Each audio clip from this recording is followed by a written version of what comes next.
cultivate too. This is primarily a fiber arts podcast. However, I get up to all kinds of shenanigans as I homeschool my kids.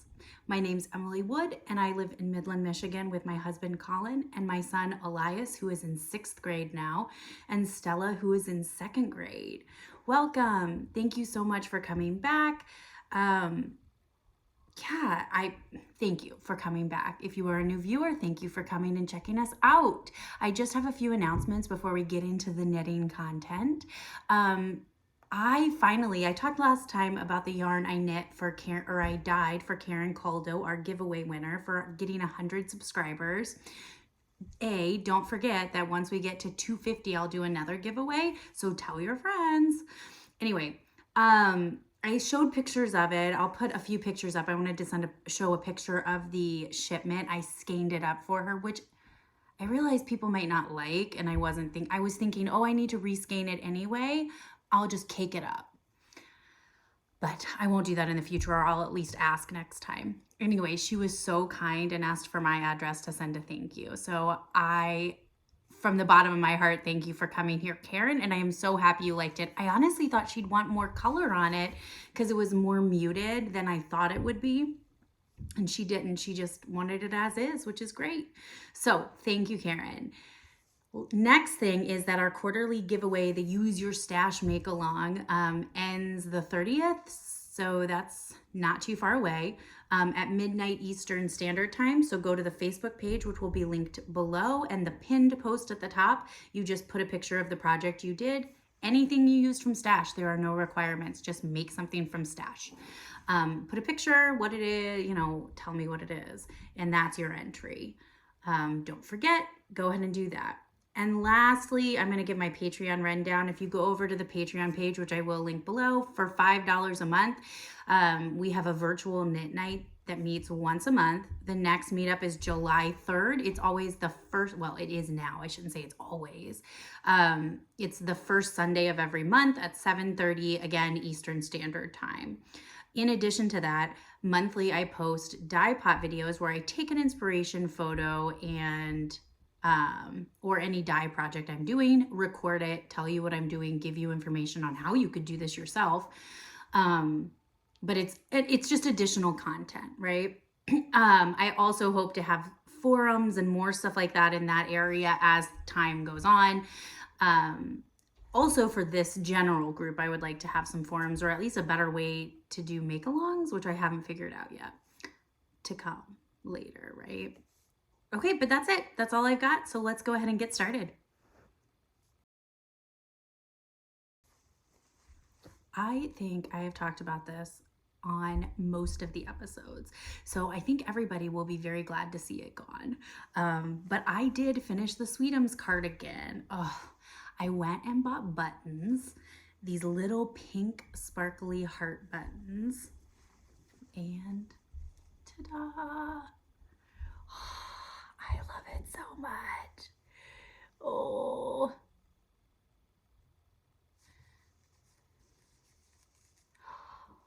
Anyway, and look at the top of the sleeve has cables. I love it. I bought a few different buttons, which I'm going to talk about, a few different choices of buttons for this sweater. I'm not going to wait till plotting and purchases. We're just going to talk about that now. So I'm going to grab that. So at Joann's the other day when I went to get buttons for this cardigan, they had buy 3, get 3. And I was having a hard time deciding what buttons to get because it was hard to tell which ones would really fit through the buttonholes. So I ended up with 3 choices. So it was the hearts, these little wooden buttons. I love this like mustardy deep brown, and these little sunflowers. And so I'm standing there in the aisle and I'm like, well, you've got 3. You might as well pick out 3 free ones. So I came away with 3 packs of, I just picked 3 packs of these. They're little rustic wooden hearts that are kind of, they're like stained. They're not painted, but they're so cute. So I have 6 of them total. And so I'm going to save those for a cardigan sometime. And then I know I'll find something for these. These could go on so many things. I don't know what I'll do. Honestly, these could end up just being art supplies for my daughter. So we'll see. But I landed on the little pink hearts and I'm so excited. The thing about this is when I decided to do this pattern, we did not know the gender of baby. Baby was not born yet. It was a surprise. So, and I did, before anyone thinks I assumed somebody would want a purple boy sweater, I did ask the parent. They are of the same mind that gender does not have a color. So I did ask approval for it before I get judgment on that. But I dyed this yarn and this is the 12 to 24 month size. We wanted to go bigger. So again, I asked permission on that too. So I wasn't rushed to do it. So because I waited till baby was born, I knew it was a girl. And so I could go all pink and sparkly on the buttons and was really excited about it. And I think it's just so cute. It doesn't take away.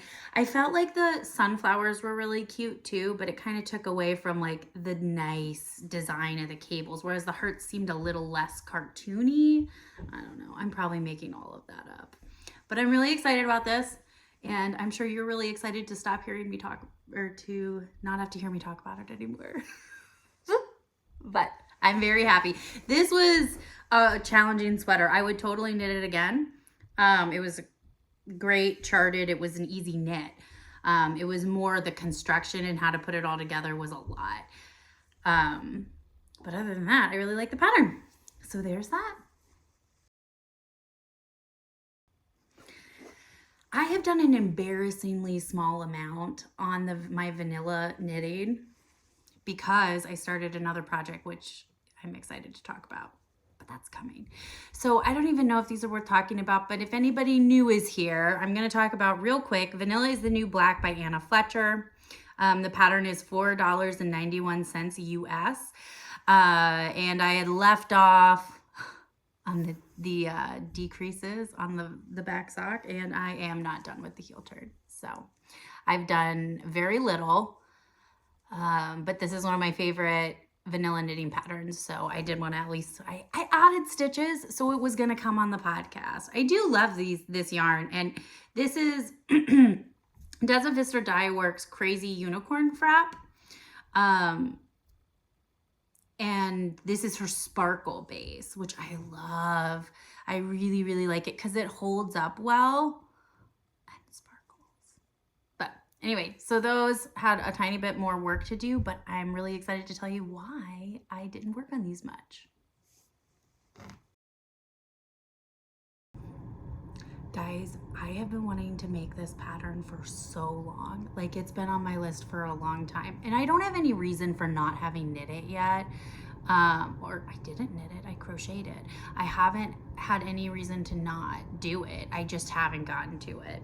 So I finally made the bow hat by Tran Yuen, and it is approximately $6.50 US. I made the large size using Lion Brand 24/7 cotton in this color. Their colors I think are numbers, but I actually don't know the answer if there is. Anyway, so I knit the bow hat, and I'm gonna show you. I knit the large size. So I love that the front of the hat is like, the front of the hat looks like those bucket hats that were popular in the 90s. Like, I am here for that. It does. It just looks like a bucket hat we would have worn in the 90s, and then boom. Okay, I should have laid it out flat, guys. I need to tack it down on the back of the hat. Okay, that wasn't exciting. Then you have this. I am obsessed. It really does lay flat. It's just because I'm trying to hold it up. But I love it. I love it. Yeah. However, this is a little big. Also, when my sister had cancer, my mom made like that was about to be a bad word, although I did say this wasn't for kids. My mom made a ton of crocheted bucket hats, and my sister and I were talking about that while I worked on it. Oh, I have a clip in my hair, so this might not actually go on my head. It's not going to go down. But it's just supposed to be a sun hat. My idea behind this was just a hat to wear at the lake or like the beach when I'm out playing with my kids. I just loved the design and how the back had a bow, but it is a little big. So I love how she has you gauge. You don't gauge swatch. You just do 5 rounds and see if it's 6 centimeters across. Oh my gosh. I feel like I didn't tell you the story about the yarn behind this. I probably did. I probably talked about this last time, but I'm about to repeat myself. But what was very frustrating for me was that it was listed as a sport yarn. So I bought this yarn thinking it'd be perfect, but then it wasn't what I needed. So I went out and bought that organic Lion Brand cotton, which I talked about. I did talk about this part last time, and ended up I went out, bought this, I knit so many swatches. There was no way to make it work. Because it would just be too loose. There was no way. It was way too small. And I was using a hook size, so it said sport weight with a 2.5. I want to say 2.5. Yeah, 2.5 millimeter crochet hook. So tiny. So sport weight, even if it was supposed to be dense. So to get what I needed, I used worsted. I think this is worsted, with a 4 millimeter hook. And that's how I got gauge. And okay, so here's why I was trying to think, like, could this be you? And why I didn't think it was. I'm a tight crocheter. So if I had the right yarn and the right hook that they're using, a traditional crocheter, especially a pattern designer, probably is way better than I am. As a tight crocheter, I would have smaller gauges than I should have, usually. But I was having, hang on. No, that's wrong. I'm totally messing that up. As a tight crocheter, I would have smaller, and it was smaller. It needed to be bigger. But when I went up a hook size, the stitches were way too loose. So it wasn't that, it was the yarn was wrong. But I looked again, and it did say sport weight. I know that there's differences in crochets between here and the UK, and so maybe it's something like that. I don't know enough about that to know. So if somebody knows, let me know, because I totally messed this up. Moral of the story, first yarn I purchased for this hat ended up being the winner. I did one swatch with this, and I still, like I said, it's a 4 millimeter hook. The recommended hook size for this project was a 2.5. And I still was using larger yarn than they said. So I don't know what happened, but I got it. And I'm not saying this anything negative about the pattern. Please don't take it that way. I absolutely am sure I am the one at fault. Like, I don't know something about a crochet term. Not blaming the pattern designer. However, this one was a little big, and I wanted to do the small one. My sister wanted to make one as well, so I bought more. See, and that's the other thing, is it called for more yardage. It told me I was going to need 3 skeins of sport weight, and I needed 2 worsted to get, I don't know, man. I can't figure it out, but I need to stop thinking about it, obviously.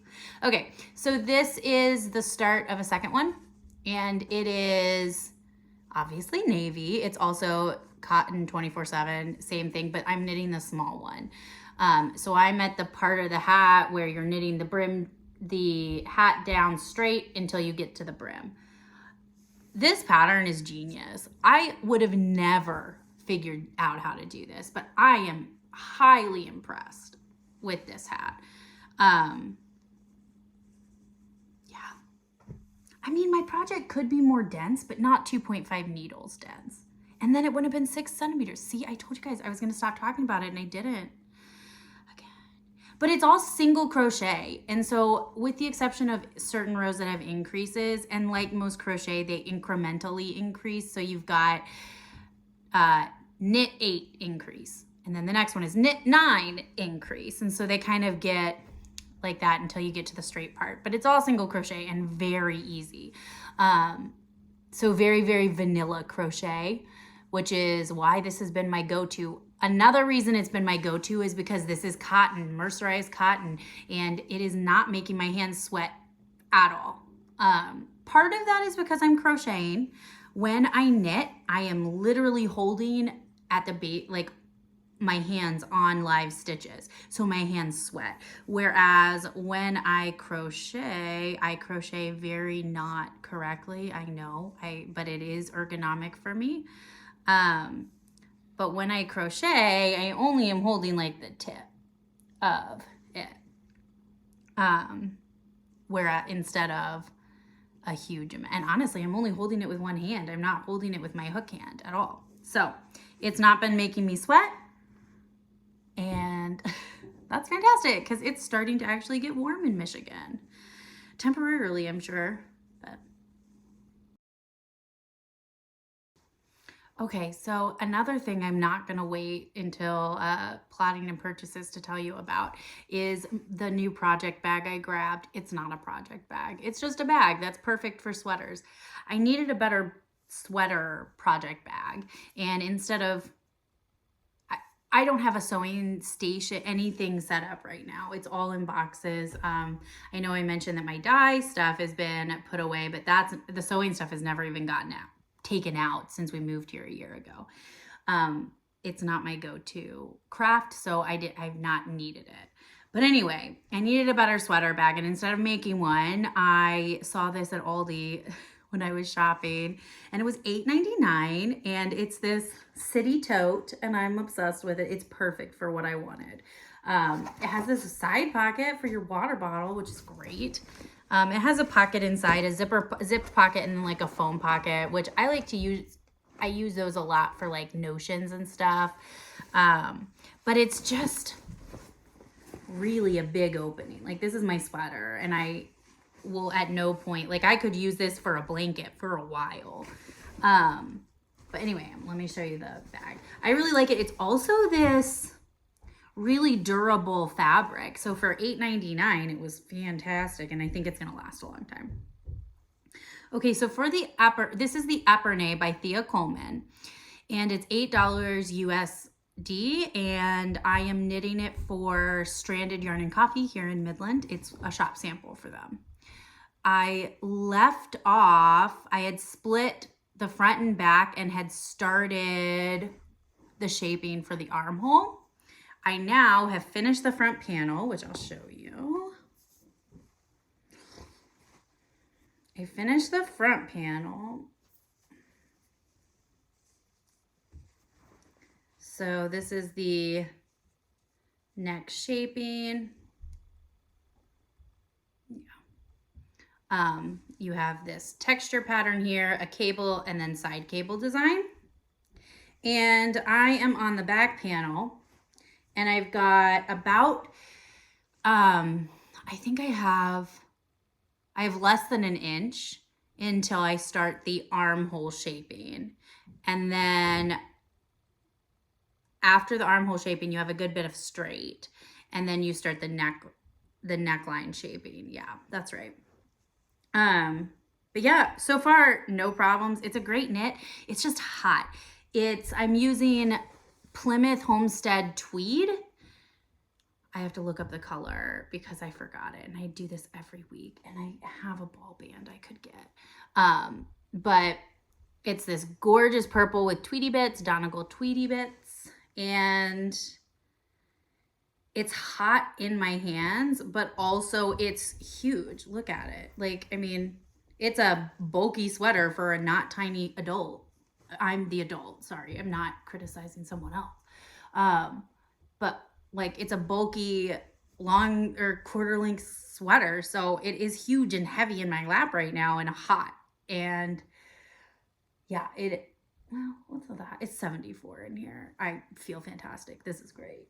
Anyway, but it's just too hot to work on. So I work on it usually with my morning coffee when I'm chilly in the morning, but then I start getting hot from drinking coffee. So I have to usually like second cup of coffee, I need a different project. But I'm slowly getting on it. And I personally think the coffee shop during midnight is chilly. No offense, I'm not complaining. I just think it's chilly. So I can work on this there still. So I've been taking it with me. Yep. So anyway, I'm really enjoying that. Last time I talked about how I was doing a knockoff of the Sapo washing cloths. I found my sister got one as a gift. And we had just bought this yarn and all I've got left are the tails on this. So I'm going to show you. It's nylon and it's like a chainette. Let's see. Can't really see. A chainette. And it would make great scrubbies. But it's not rough on your skin. And it would make a loofah too. It's kind of like that same feel. So I was like, you know what? I'll try making one. And this is what I came up with. Mine is much more square than the longer version. And I don't like that. So, but having said that, I can get both sides very easily. I'm decently flexible. So it stretches really far. I can use it the way I want to use it still. However, if I were making another one, I would absolutely probably, I don't know, like half the size to 3/4 the size. I don't know. Anyway, I would maybe like 60% of what it is. But, and then you'd get it longer and it's not as bulky. But I'm really excited about this. I hope it works. I hope it makes me stop thinking about the bacteria that lives in my loofah. Because it'll dry more. I don't know. I think I'm just telling myself that I'll stop thinking about it to feel better, but I'm not. I'll probably think about it still. But yeah, and here's the thing. So the Sapo was what? I think I said it was $15 last time, but I'll double check. And so that's, in my opinion, fantastically affordable for something that you use so long. But this skein, if I could make it longer and thinner, one skein of this was like $5 and enough. So I mean, for a price trade, and I got this on clearance, but as a price trade-off, this does make more sense. And it took no time. I literally just cast on, long tail cast on, I'm sure, I don't know. Oh no, I probably did a slip stitch cast on so that I didn't need to worry about tails. And then knit garter with a US 15 needle, and it's fantastic. So yeah, I'm gonna keep that in mind because it is cheaper. I guess the concern would be, does it hold up as well?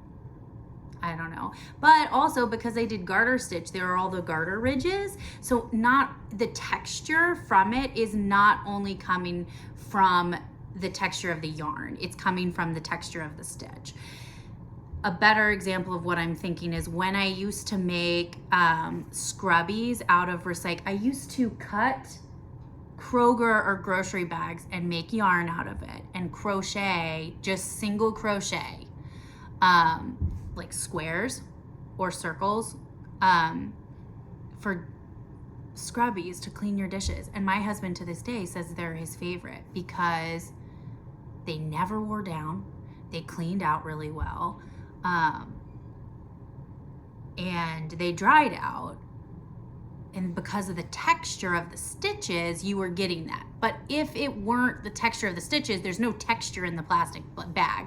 Whereas this yarn had texture of its own. So it's like twofold So honestly, I feel like wearability wise, compared to the sapo, which is just a net that's tied, I almost want to say that I think this would last longer because you wouldn't lose that texture or that the layering, because even if you lost the texture a little, you have the garter stitch ridges still.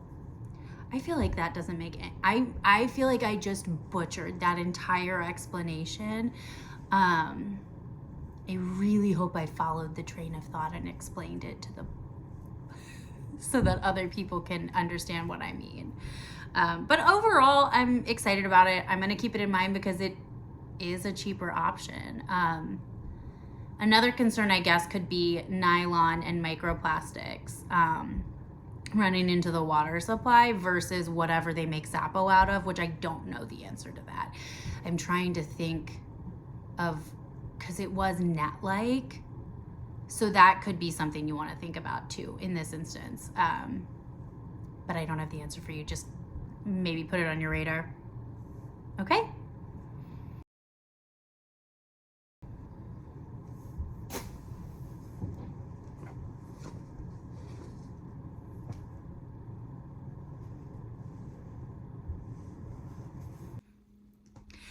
So that's all the knitting I have for right now. However, I've been working on a cross stitch project for a while. I wasn't really ever a huge cross stitch fan. I did a lot of embroidery. You don't know this about me, but I grew up very active in pioneer life reenacting. That's how I learned this stuff. I asked for a loom in high school. Like, I fell down the rabbit hole fast, but during that phase of life, I did a lot of bead weaving and embroidery, like embroidery stitches and things like that. I never really got into cross stitch. My sister got into cross stitch, and I was like, that sounds so much fun. I loved that. What was it? It was like color by number, but an app on your phone. I loved that. And I was like, yeah, I think I could get into that. And so I have, let's see, I've done 2 projects since I kind of got into it again, but I'm on my 3rd and I'm doing a huge project. This is 6 full pages of code, of graph, or not, neither of those words are correct, of charts. So I am doing, I know you already know that I'm a Doctor Who nerd because I caved and bought a book for my kid that I wanted, but I am making the Exploding TARDIS, which is a mashup with the Van Gogh Starry Night. And I will show a picture of what it's going to look like, and then I'm going to show you what I've got. So I still don't have a ton. I feel like you just can't see. The problem, this one is going so slow because all these dark colors, there are so many colors in this. It is a big project. I will look and see how many colors there are, but it was like a full page of color codes. So it's very, very, you only do a few stitches of every color anywhere. And so you really just are wasting a lot of time.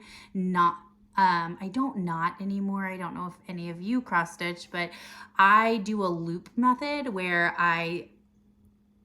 so if I take one embroidery thread and fold it in half, put it on my needle, when I go up and back under, I put it through the loop and it naturally makes it so that you can't undo the stitch, but I don't have to tie a beginning knot. Saves so much time. I cannot remember where I learned that trick at all, but I never tie the beginning of embroidery thread ever anymore when I'm sewing. Or at least for cross stitch. I've never used that anywhere else. In addition to that, when I tie off, I do little pick stitches through the middle of the cross stitch so that you can't see it when you cross stitch over it. And I do it twice, and then that saves me from having to tie an ending knot. So those are 2 things that I do that actually save a lot of time. However, they still take time. And you're still cutting threads and changing threads. So it takes time. But anyway, I did quite a bit of that when my sister was here. And I'm really enjoying it. So I'm anxious to see it done. And that will be something that I'm sure I will. I don't really have an office right now because, I mean, I don't have a job right now, which is fine. But I don't like have a designated office space.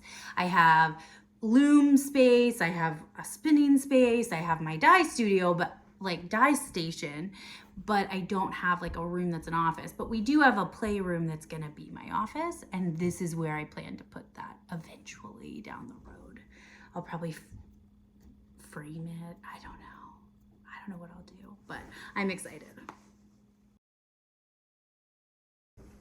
So we're gonna jump right into the homeschool life and just all of it.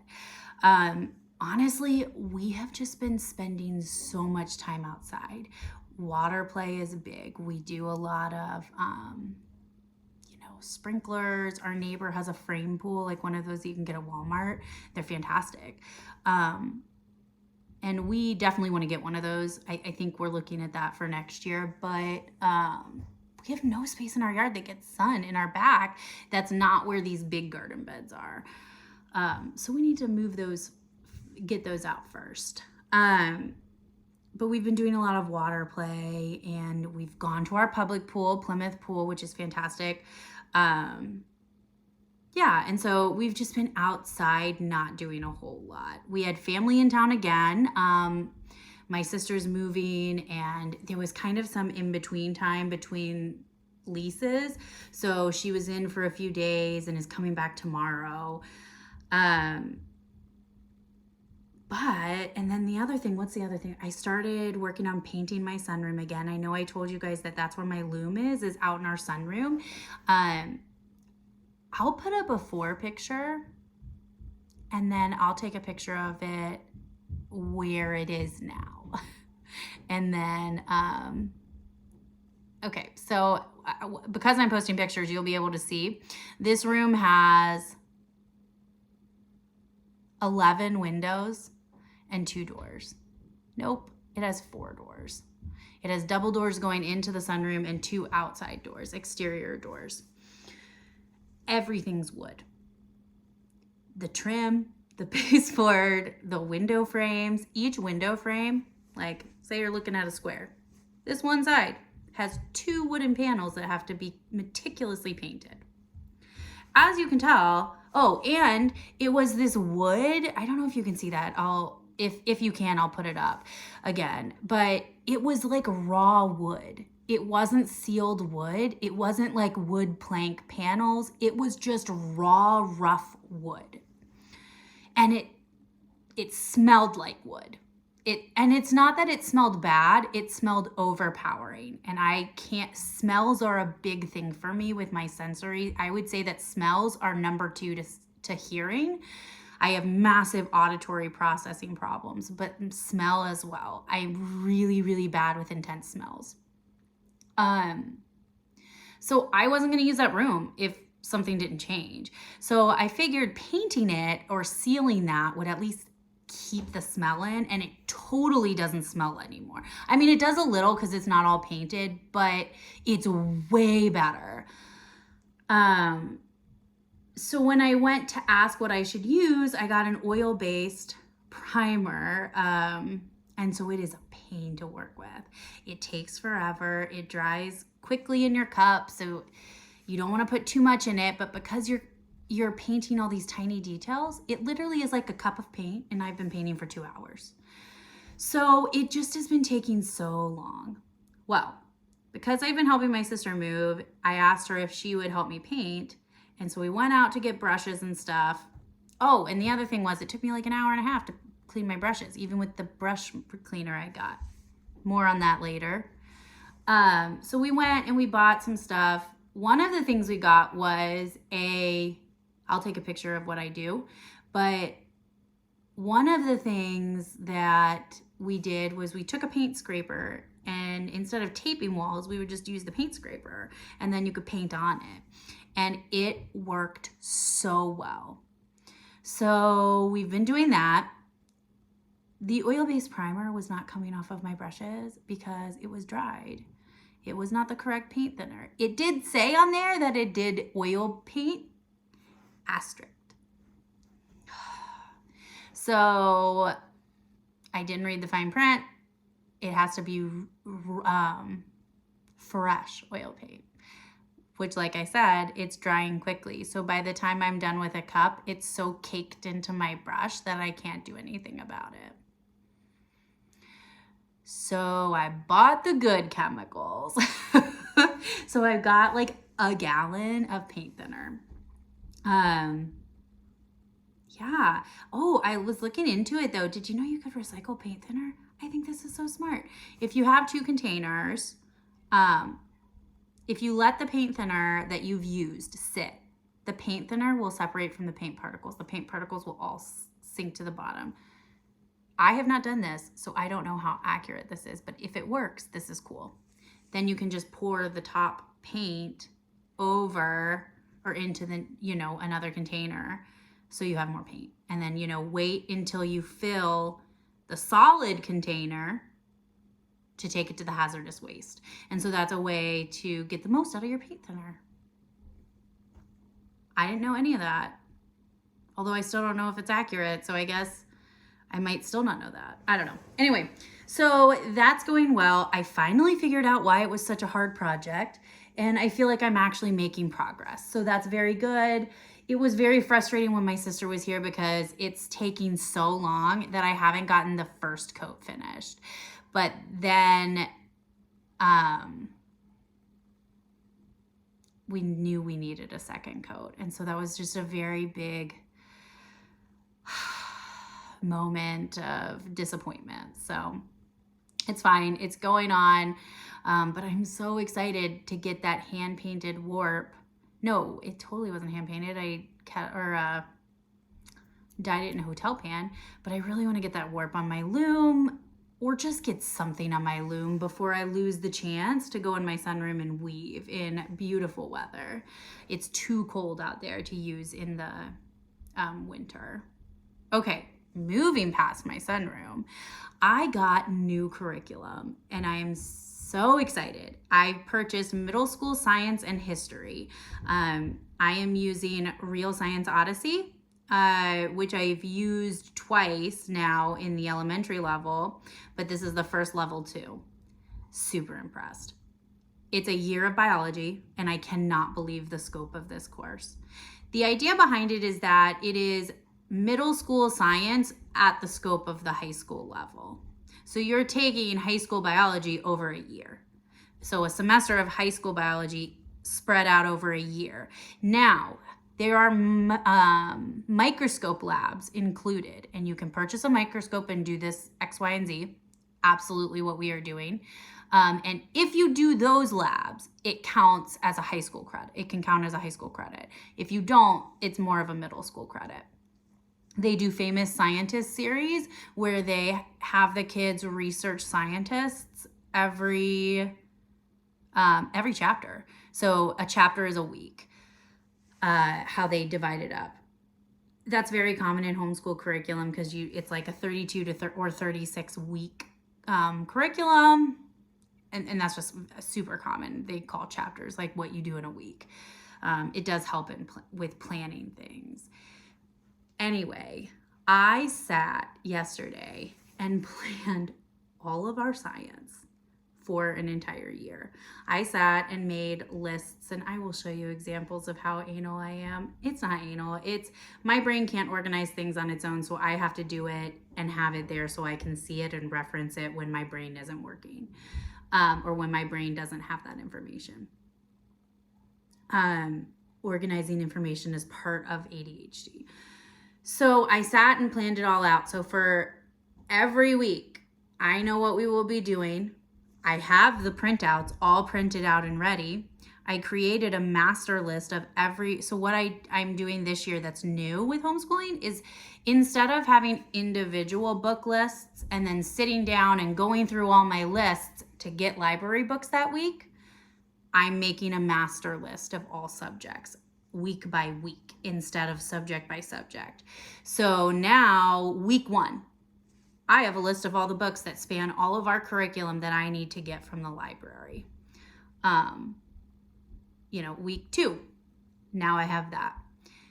I understand this sounds over the top, and maybe it is, but this is what I need to homeschool. This is what I need to be successful, and to overcome the struggles that I deal with my personal brain.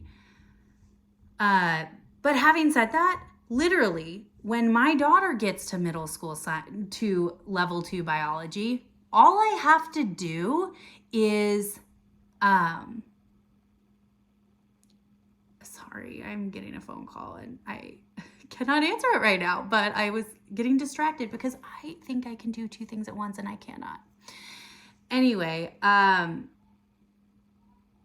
so when my daughter gets to middle school science, I literally just have to go into my document and copy all the pages I need to print out of the workbook, paste it in, and it will print all those pages out because I wrote down all the pages to print out and did the, 1 to 5, semicolon, 5 to 7. And that is in my document for that course. And so now I just copy and paste it and buy a lab kit and we're ready for 6th grade biology again. So I did the legwork one time and now I never have to do it again. So it is very, very useful. Or for me, the benefit of it highly outweighs everything else. But in addition to that, like I also have all the website links to the recommended websites and external resources are all in our weekly document. So then my son has a document every day. It's science. This is what I open. It tells me what I do, where I go. Here are my sheets in my notebook. I grab and go. And the idea is the easier it is to jump into it with less work, the more likely we are to finish the lesson or to get it done, right? If I have to sit down and plan every Sunday, am I going to postpone and procrastinate? Absolutely. But now I don't have to do that because we're ready to go. And that means I have less of an excuse to slack off.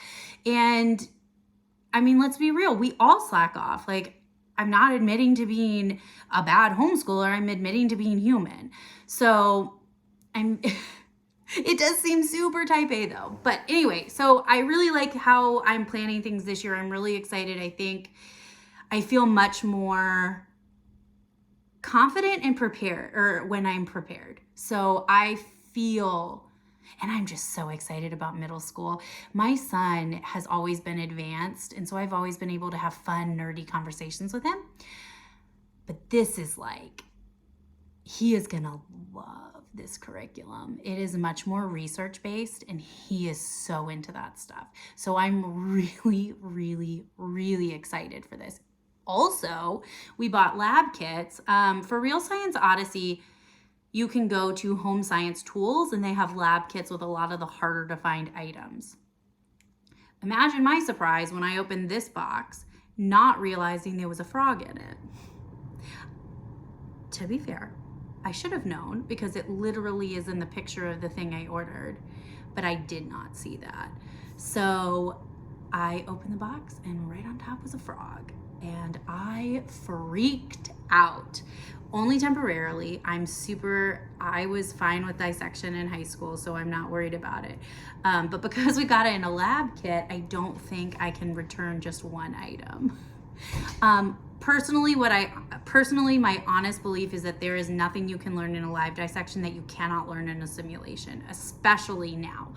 Even med schools are starting, not in place of cadavers, but are starting to use more virtual dissection options. So I would not have purchased a dissection kit standalone. No criticism to anybody else. I am just saying that I don't think it's necessary and I wouldn't have done it if I didn't already buy the kit. And it was cheaper to get all the stuff that way. So science is done. On to the next thing I need to do is the history courses. So this year, let me go back. Eli is doing biology level 2 and Stella is doing life sciences. Heavy overlap in all of the things they're talking about. So we're gonna have a lot of fun doing similar activities and conversations with the 2 of them. In addition, our history overlaps like that. My son is doing Ancients level 2, History Odyssey, and my daughter is doing History Quest ancients, which is the first level. So we're both doing ancient civilizations. So we'll get to do a lot of fun stuff. And one of my favorite things about homeschooling is I find that the middle schoolers, I don't think it's that they act younger than their public school counterparts. I think it's that they unashamedly enjoy maybe younger kid hands-on activities. For example, and I think it's just because that's what they're used to being around. Like, it's not, there's no one, I feel like I'm not expressing this well, there's no one making fun of them because they want to play with the dolls. There's no one, making fun of them because they're doing something that might not be deemed age appropriate or babyish or whatever. They're allowed to explore their weird hobbies or whatever. So it's the peer pressure. That's the only thing I'm talking about. I am not making a point at all. Anyway, but having said that, the reason I'm bringing that up is I do think that my son will enjoy some of the activities that we're doing with our daughter, because they will be related content, but he's also really going to enjoy the literature and all of the stuff that goes along with advanced history study. So I'm really excited to see, or to do that. I am at the point where I feel very excited for next year. We're somewhat doing school right now, but evaluations for the year are done and we're doing like casual work and playing outside and being with friends. But I'm just so excited, and I'm very happy that I'm getting all the stuff that's hard for me done, like all the planning.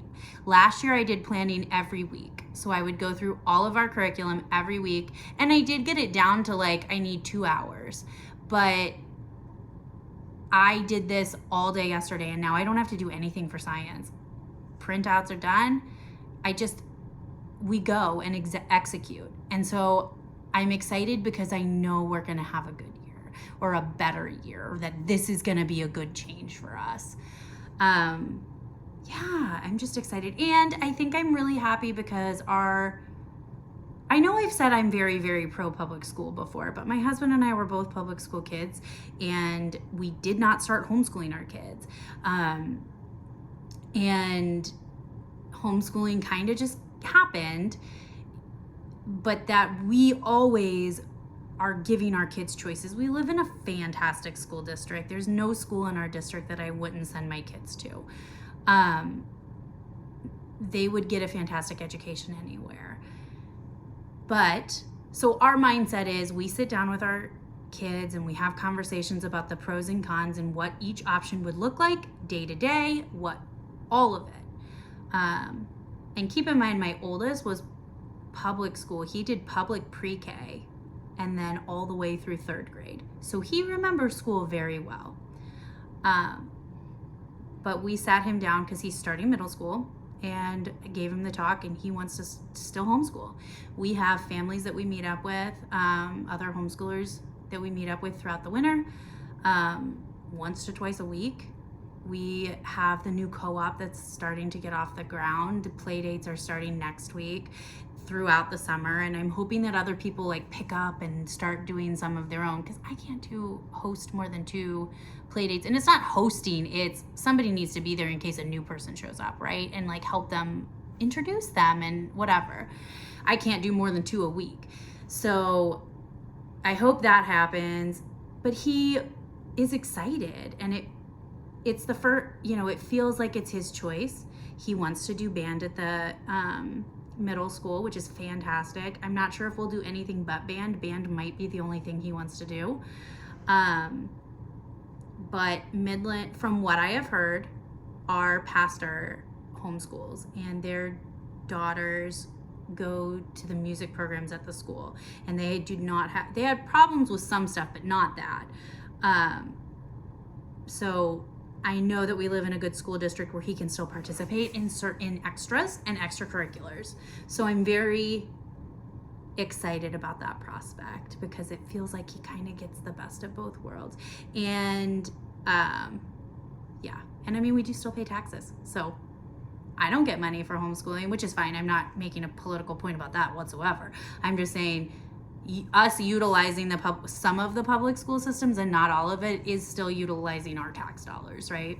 We're not taking services from other kids. Yeah, but it's fantastic. I just feel very different than I did at this point last year, and it's empowering, to say the least. Yeah. Okay, moving on. We went to the Juneteenth celebration. This was at Creative 360. I only have 2 pictures, and they're not great. One's of a playground and one's of like the buffet that they had. They had really good food. They had collard greens. They had mac and cheese. They had a spread of desserts. I didn't eat any, so I didn't. I don't know what they were. But what else did they have? They had lots of stuff. And they had face painting, games, story time. But they also had all these signs that you could QR code and get educational information about Juneteenth and history in Midland County, which I thought was awesome. So it wasn't just general information either. I mean, there was that, but it wasn't general information. It was local information. It was fantastic. It was so wonderful. And I wish I had taken more pictures, but I didn't. I was enjoying it. So I'm very happy that happened, and I hope they do it again next year. Yeah, I think that the last thing I wanted to talk about, I don't know, about homeschooling. It was a moment I had the other day with my daughter. One of the reasons I have loved homeschooling and is that we are just present for all these little moments. And I'm talking about when I catch her eating a snack or catch her doodling with her stencils and I just snap a little picture because, oh my gosh, I can't believe I get to watch this. Or she started cross-stitching with me, which is so fun. It's really just one of those plastic frames, and she's doing one, like, isn't that called it's not a half hitch. Isn't that a spinning thing for spindles? What am I thinking? I don't know what word it is, but it's just at one diagonal line instead of the 2 crosses. And she's really enjoying it and getting into it. So I think that's going to be a craft that she'll enjoy. But she was doing it the other day. We have a wait before her soccer starts, well, after her brother. So she was sitting there and we were listening to a podcast, Wow in the World, which is fantastic. I get it on Apple Podcasts. And giggling and doing or she was cross-stitching and I was knitting. It was fabulous. But I struggle with the answer when people find out we homeschool and they say, well, you know, things like, I just couldn't do that. And I don't know how to respond without it sounding like I'm judging you, but I'm not, like, at all. But the answer is, I live for this. Like, it's hard, and there's a lot, and I get yelled at, and I get, not with homeschooling, my kids are good with school, but, you know, just as parenting, being around your kids more is what I mean. Like, they push back. But honestly, overall, I live for this. It's just interesting. It's kind of like a paradigm shift for me, because I keep reading posts now, the posts that everybody sees that are like, you get 18 summers with your kids, you get 18 years with your kids, you get this, you get that. And I keep reading those posts, and it is empowering that they no longer make me panic. They no longer put fear in my heart. They no longer make me think of how little time I have left. I have all the time in the world. I have years to help them learn things. Sorry, not realizing that I'm waving. Our neighbors came back in town and I was waving to one of the kids. Anyway, but yeah, you know, some of those posts just really hit differently. I don't feel like time is running out. It still is. It's still going on as much as it is, but I feel fully in it. I feel when I see those things and it says, I just want to fully be present in this moment. That's how I feel. And I think that there's a misconception with homeschooling that it's really hard, and it can be. And I'm not saying that it's not hard. I'm just saying that the good and the being with our kids all day absolutely outweighs that. I don't know a homeschooler that wouldn't say that. Anyway, after waxing poetic about that, I am going to hop off and see you guys next time. Thank you so much for coming. Hey friends, outside editing here, and I realized I completely got distracted when guests came over yesterday when recording, and I did not talk about books or podcasts at all, which is a bummer because I had quite a bit to talk about. Anyway, I'll get to that next week. Thanks again for coming.